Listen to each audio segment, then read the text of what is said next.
आसतु आज आम चतुर्थ श्रेणी साहित्य बहीर संध्या कविताटी को शुणा। ए कविताटी को लिखिं भक्त कवि मधुसूदन राव।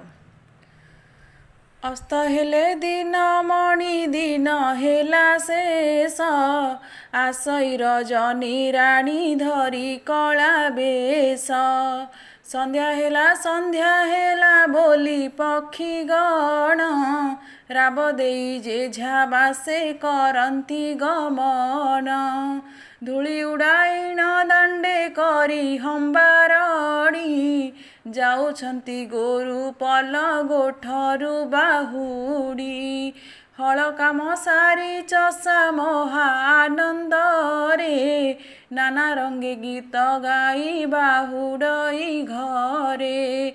चाहू चाहू अंधकार घोटई गगन, आबरई जल स्थल पर्वत कानन।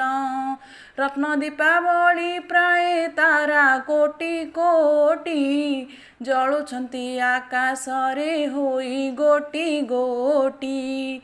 भांगी जाई अछि एबे दिवस गहळ, नाही आउ ए भुवने जीवन चहल।